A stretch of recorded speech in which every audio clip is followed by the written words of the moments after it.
Welcome into the Sportsmemo podcast for October 16th, Tuesday. This is our first NHL podcast here on Sportsmemo, and we're bringing in our NHL handicapper, Andrew McInnis. Without further ado, McInnis, welcome to the pod. How are you, buddy?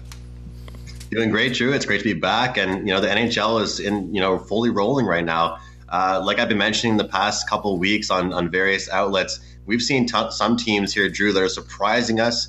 Some teams that were favorites that are doing really well so far. But the biggest talk right now is the totals, Drew. I mean, there's been goals and goals and goals this season so far. So interested to talk about that as the season progresses. But as for now, let's get this podcast rolling. Yeah, excited to have you on and talk NHL. You know, it's a great sport to watch and a great sport to bet, especially if you can win, which you have 36, 21, and 2 on the season year to date in NHL. That's 63%. So congrats to you, McInnis. And we got a couple games here and a couple questions for you, just overall handicapping the NHL questions for you. But we'll start off here, just the second game on the rotation number, 3 and 4, Florida Panthers at the Philadelphia Flyers. Looks like the Panthers minus 106 or minus 110 the other way. So this is kind of like a flip favorite, some opinion either way as far as which team is favored. Pretty much a pick 'em, with 6 being the total. McInnis, how would you look to bet the Panthers and Flyers here tonight?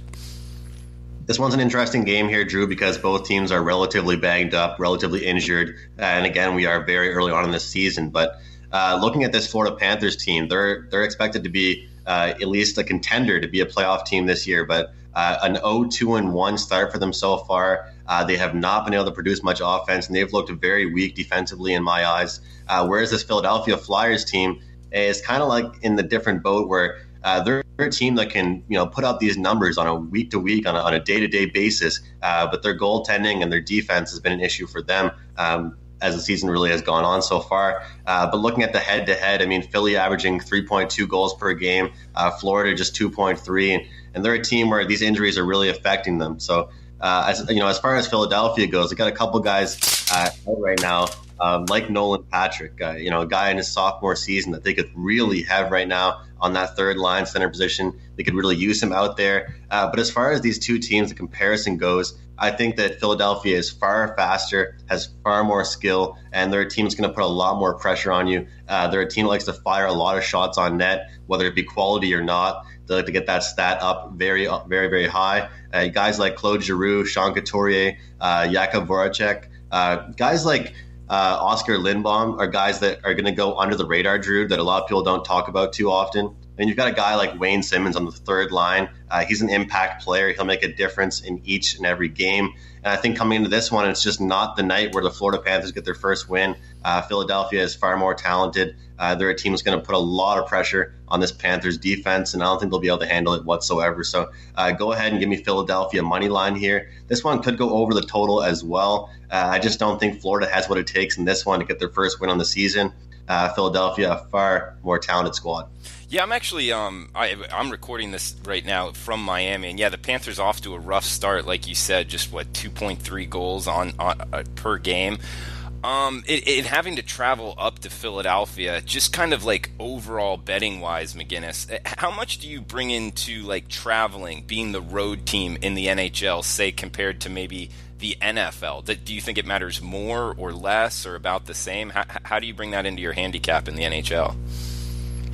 That's a great question. I think, Drew, the way I answer this one is realistically, it's different for each team. And I know it might sound weird saying that, but it's very, very true. I mean, we've got a team like the New York Rangers, for example. Right now, Drew, they're a team that struggles at home. They're a team that actually plays a more poor style of hockey when they're in front of their home fans at Madison Square Garden, which you'd think would be ridiculous. You'd think they'd want to play better in front of their home crowd. So, certain teams actually play better on the road, less pressure, more time at practice, more time spent with the teammates, get the chemistry going, stuff like that. But there's certain opportunities and certain times where you can really, really see a line that kind of throws you off, especially with a team that's on a huge road trip. Perfect example right now is the Edmonton Oilers, a team that's on a massive road trip against a lot of tough teams. As that road trip progresses, that's going to be a spot where I'll be looking to fade them quite a bit. So, when you got a spot just like this with Florida and Philadelphia, we're early in the season. I don't really take that into account too much. But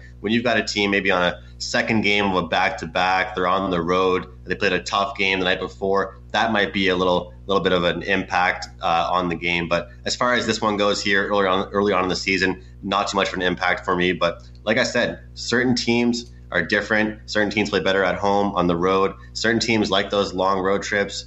Depends what kind of weather we're getting as far as how long their road trip really is. But to wrap up my statement, I think it's different for each team. But as far as those long road trips, we certainly look for those fade spots. Good stuff, McInnis. We got game numbers 5, 6 here. Vancouver at Pittsburgh. Looks like this one, I'm guessing this is a high total for the NHL, seeing 6.5. Mostly it's 6s. There's a 5.5 out there on today's board. But this one's 6.5. Looks like a little juice towards the over, too. -115 at all the Chris books. The bookmaker sports books, the American-facing client. And Pittsburgh, a heavy favorite here, seeing -265, -245, so a good one to shop around on Sportsmemo odds right now. But how would you look to bet Vancouver and Pittsburgh as a big favorite here? This is a game, Drew, that for the most part, you'd look at this one, it should stick off the board as an over game. But again, I'll mention this each week when we're on these podcasts together. The totals are fluctuating so much in the NHL right now, Drew, because goals are being scored at such an alarming rate. 5.5 years ago used to be the base for totals. We didn't even know anything about 6s or 6.5s. Last Saturday, we saw a 7 posted for the first time I've seen. I mean, Toronto Maple Leafs versus the Washington Capitals was literally posted as a 7 as the total. That's really, really high in my eyes. And we're seeing a 6.5 now in this Vancouver versus Pittsburgh game. And when I look at this one, this one screams actually under to me, because we've got a team in the Pittsburgh Penguins right now, Drew, and I think anyone that knows anything about hockey knows this team's been very successful. They have one of the best players in the world, Sidney Crosby. They have Evgeny Malkin. They have Phil Kessel, young guys like Jake Gensel. All these guys that are such impactful players and skilled players that know how to score. But the biggest deal for this team recently has been their defensive woes. And I think tonight they'll prove they can buckle down and play a defensive style of hockey. Meanwhile, this Vancouver Canucks team is kind of in the same boat where they've been struggling defensively, but they're a team that knows how to score. And when I see a 6.5 line or 6.5 posted total, I see Elias Pettersson, or Elias Pettersson as they've been calling him. That's how you pronounce it in Europe. He just got injured for Vancouver. Vancouver has a couple injuries already. They only have a few guys realistically that I can count on to score for them. So I think that both these two teams have to buckle down, have to get some solid goaltending, and I think that'll happen tonight. So when you give me a 6.5, Drew, I got to look under the total between these two teams.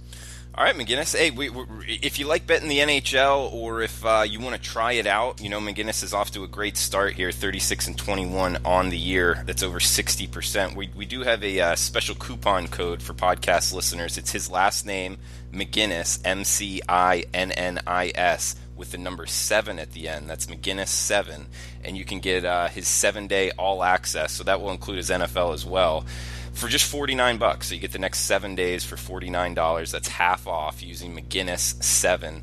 And for that $50 off, you'll also you can use it for 30-day or 90-day all access as well, and you'll still get the $50 of savings if you want to get a little bit longer. But to try out McInnis, he's making some profits here in the NHL. Obviously knows his stuff, and we'll keep moving down the card here. McInnis 7-8, the rotation numbers. I'll tell you, I like this NHL rotation numbers, just single digits, no craziness with 7-8-4 or anything like that. Just game number 7 and 8, Colorado at the New York Rangers. We got the Avalanche -140, -145 favorites, 6 being the total. What do you got on this one?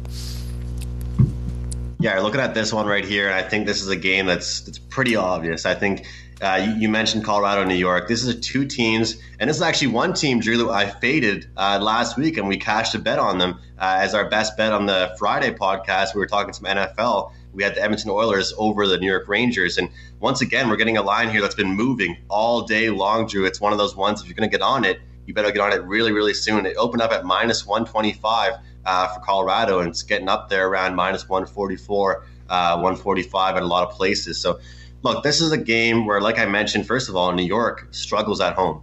They got a team coming in right now, Colorado, a road spot for them, but it doesn't matter to me. This is a team that is much more talented, much more fast, and takes care of things at both ends of the ice. And if you listen to me on various outlets and here on these podcasts, this is what I stress the most when I'm talking about NHL handicapping. And a lot of times when people ask me what I look for specifically, it's about teams that not only can score, Drew, but can play defensive style as well. And that's really what I think about this Colorado Avalanche team.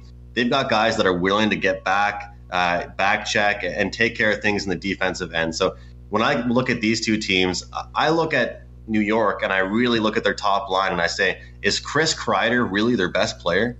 This is a guy, Drew, it's on their top line, where in my eyes, I think he should be on a second or third line on a lot of other teams. Now, their center is Mika Zibanejad, who is a guy that's been on this New York team for a long, long time. But there's no way, no how he's a top line center in the National Hockey League, in my eyes. I've mentioned for a long time that I think Henrik Lundqvist is a great goaltender, but he's a guy that's falling off. He's a guy that's mentally weak. He's a guy that hasn't looked good so far this season. And he's not going to do well on a poor team like the Rangers this year.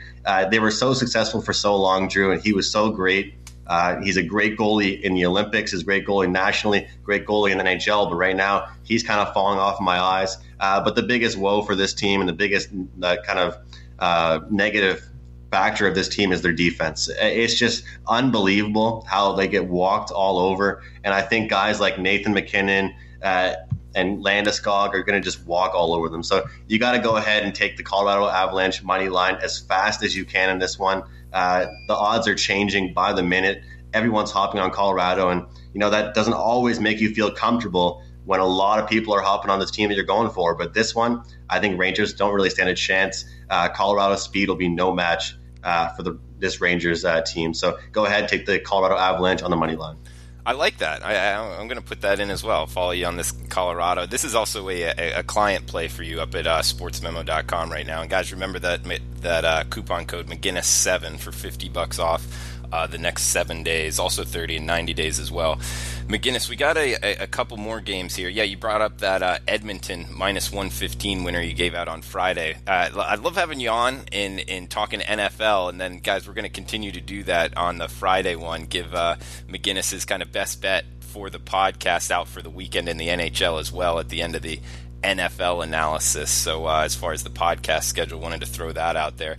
Got two more games here, McGinnis. We got game number 9 and 10, Carolina at Tampa Bay. Looks like this one totaled at 6, and Tampa Bay a minus 160, minus 165 home favorite here. This one's a really interesting game here, Drew, and this one's going to be kind of one, if you're looking for a good one to watch from a fan perspective and just a hockey fan, this is also a great one to watch. These are two teams that are very, very exciting. They really like to push the pace. They're very fast-tempo teams. But not just that, Drew. They're teams that fire the puck from all angles. I believe Carolina had 33 or 34 shots on goal versus Minnesota a couple nights ago in just the end of the second period. Usually, 30 to 34 shots on goal, Drew, is how many a team is getting by the end of the game. This Carolina team ended with 45, 46. They're a lot of shots, and same with Tampa Bay. They've got so many guys that can make dangerous plays on any given night. But the one key thing that you have to look for when you're betting overs is power play percentages. And both these two teams are converting on the power play like it's just nothing, like it's the easiest thing in the world. They're making it look easy early on this season. And when I see that early on, it means a lot to me. It means that these two teams have chemistry. The positions are in the exact right spot, and these players aren't really hesitant to shoot the puck. Both these two teams have a lot of firepower. So, look, we're getting a decent number here. We're getting the 6. I was expecting to see a kind of a 6.5. Go ahead and give me the over in this one. I think this one's going to be a high-paced game, lots of scoring early. Maybe even go ahead and take the over 1.5 in the first period. I've been taking a few of these so far this season, Drew. I've been treading lightly with the first period plays, but with the way teams have been scoring lately, first periods have had a lot of goals as well. So go ahead and give me the over 6 and a small lean to the over 1.5 in the first period as well. Guys, I almost forgot. We're doing the first ever $2 Tuesday today, so I wanted just to mention it on the podcast. As far as if you go today before 12 o'clock Eastern, there is a 5% top play that we'll have up here for just $2. You can jump on it. Not sure if we're going to do it every Tuesday, trying it out for the first time right now, so see what the response is. Let us know on Twitter as well if you like it. Also, if you like the NHL podcast, feel free to reach out. Sportsmemo on Twitter, or myself at Drew Martin Betts on Twitter, or McInnis. Throw out your Twitter handle there. Yeah, just at McInnis Picks, MCINNIS Picks. And yeah, same thing for me, Drew. I love talking to people on Twitter, interacting, and let me know what you think. Any questions you want me to answer, any games you want me to discuss, I'm always interested. Hey, kind of an NHL handicapping question here for you. The Florida teams are the ones I know the most, and I'm in Miami right now, and the Panthers kind of take a back seat. I mean, they take a back seat to the Dolphins, the Hurricanes, the Heat. It's just kind of they're kind of not front page news as much in Miami. As compared to the Tampa Bay Lightning that we just talked about, man, they're front page news over there. They're ahead of the Rays. I'm not sure if it's just the mentality of the people that live there, if there's more people from like the Northeast or Canada or what it is. It's just a way bigger thing in Tampa than it is in Miami as far as NHL goes. Do you think that helps the team or hurts them as far as, or do you bring that into account at all? I think as far as the Panthers go, to me, Drew, I would personally think it should be a negative thing. I think it should be a rough thing. I'm not going to overthink this. I think it's tough if you look at a Florida Panthers home game sometimes, and it's tough to find 3 or 4 seats in a row that are filled. I think it'd be tough to be a player, be playing at home, and look around and see that. One thing that's often funny to hear as someone that lives on the East Coast of Canada is that a lot of people that are retired or pretty wealthy or doing well and want a vacation, they head out to Florida and they go to those Florida Panthers games with their Toronto Maple Leafs jerseys on, or their Montreal Canadiens or Ottawa Senators or whoever. So a lot of times, you'll look and you'll see a Florida Panthers home game, but you'll see a lot more opposing teams' jerseys in the stands than even just the home team, and that's kind of sad to see. But I think to answer your question, the reason why Tampa Bay is more talked about is they're simply just way better, and they've got the bigger names. They've got guys like Steven Stamkos, Nikita Kucherov, and Tyler Johnson. Those guys are just simply way better than any guys that you can really talk about in my eyes, Drew, on the Florida Panthers. But hopefully when the Panthers start to develop over the next couple of years and start making it deeper into playoffs, they will get more fans coming out to their games and being talked about more. But it's interesting hearing you mention that, because that's kind of what we all think here in the East Coast, is that Tampa Bay just kind of overrides that Florida battle. Oh yeah, they definitely do. It's not. Also, I was just thinking off the top of my head a handicapping angle, and I definitely wouldn't bet this just blindly, but want to throw it off of you. There's a lot of like snowbirds, is what we call them. People from like the Ontario area, and they moved. Yeah. They come down here for like 4 or 5 months. They usually come down in November, so I'm guessing the hockey attendance would be higher November, December, January, pretty much after November. Do you think that could be brought into account as far as home field advantage for the Florida Panthers being a little bit more later in the season rather than right now? Possibly, yeah. That's what I was referring to. Like the snowbirds, you said, yeah, it's a funny phrase to use, and it's true. A lot of people go out there, but like I said, Drew, whether or not the players or whoever can really see this going on, a lot of those guys that are traveling and they're retired or whatever, they're not actually fans of the Florida Panthers. So they're literally bringing their Montreal Canadiens jerseys or Toronto Maple Leafs, most of the time one of those two teams or whoever, and they're cheering against the Panthers. So I mean, if you're excited to see people sitting in the stands, then it's great. But for most of the time, you don't want to see half the stands being those snowbirds, because realistically they're not cheering for your team. So you want to get some locals in there, because as great as it is to see people sitting in the stands, I don't think those guys are really cheering for the Panthers. Yeah, well, I mean, that scenario might happen with this next game we're bringing up. It's in Las Vegas. I know Vegas has a lot of transient people maybe rooting for another team. Not sure if that's the case at the same level anyway as the South Florida teams. But we got Buffalo at Vegas, rotation numbers 15 and 16. Last game we'll talk about here. Totaled at 6, and it looks like a heavy favorite for the Golden Knights here. Minus 190, seeing minus 200. How would you look to bet Buffalo Vegas? Yeah, as far as this one goes, Drew, I mean, everyone talked about how Vegas was the expansion team last year. They're a team that was playing in their first year. They made it all the way to the Stanley Cup Finals, and they're off to a pretty disappointing start here, Drew. And I think this is what a lot of people expected. A lot of people thought there would be kind of a fade team to start the season off, strictly because they were so overvalued at the start of the season based off what we saw last year. So looking at this, the way I see it, they have such a smart, skilled goaltender in Marc-Andre Fleury, who was, kind of the leader of the pack last year, Drew, to, set that team in the right direction, for lack of better words. So for me, when I look at this, I see Buffalo, a team that can score, a team that has a lot of developing players. They're a team that will be great, Drew, maybe in 5-6 years down the road. But they're a team right now that is kind of sloppy in their own end as well. So when I see this game, there's 5.5 at certain spots and there's 6s. I would look at the 6 number and go under the total. I said this in Vegas's last game against Philadelphia, and I'll say it again. Vegas won 1-0 in that game, and they have to try and do that kind of stuff again in this one.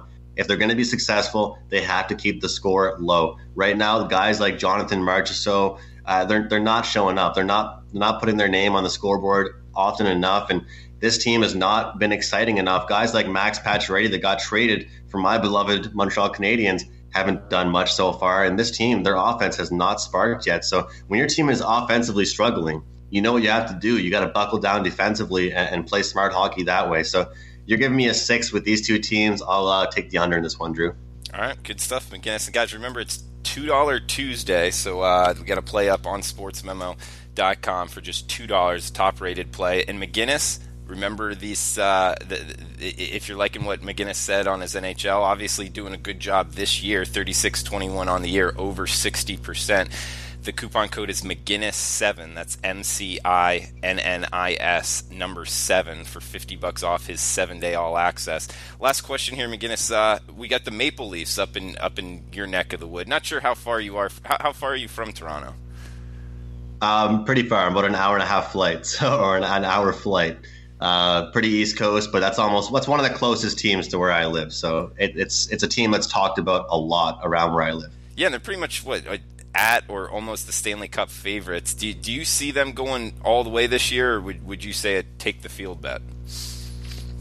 Well, you know what? They opened up as Stanley Cup favorites, and I took a hard look at this and thought, you know what? They had that trade. They got John Tavares. They got all these guys, all these snipers. Are they going to be successful? And here's one thing that I'm still looking at, and I don't care what anybody says, the defense has to be fixed. It's something that has to be dealt with. Whether it means they have to trade one of their special players on offense in order to get a defenseman in return, whether it means they have Freddie Anderson just have an outstanding year and keep things held down as far as goaltending wise, it has to be something like that, because these guys have to buckle down defensively. I got to give my hat off to Austin Matthews, who plays a great two-way game. He's not just an offensive star; he plays defense as well. Guys like Mitch Marner, but ultimately, Drew, the defense isn't enough, and I think these guys are too small as well. Playoff hockey is way different than regular season hockey, and people have to understand that. It's way more rough, and it's way more, you need to have depth across the whole board, and you need to have defense as well. So for right now, I definitely would not be in any hurry to run to the window and take this team as a Stanley Cup future. I can't discredit the fact that they're scoring goals at an abysmal rate right now, making it look easy. I mean, they're averaging like 4 goals a game, 5 goals a game, and making it look ridiculous. But as for right now, Drew, I would hold off. I think as the season progresses, you could get some better odds on them. And right now, I just do not trust their defense. They're a great team. They'll do great in the future. But as for right now, I'm not going to go crazy about this team being a lock to win it all, that's for sure. All right, good stuff on the NHL, McGinnis. Best of luck this week, and we'll have you back on Friday to talk NFL plus that NHL best bet for the weekend we talked about. And guys, remember McGinnis7 as the coupon code when you're checking out for McGinnis. Best of luck with your bets. We'll be back tomorrow with college football every game on the board podcast.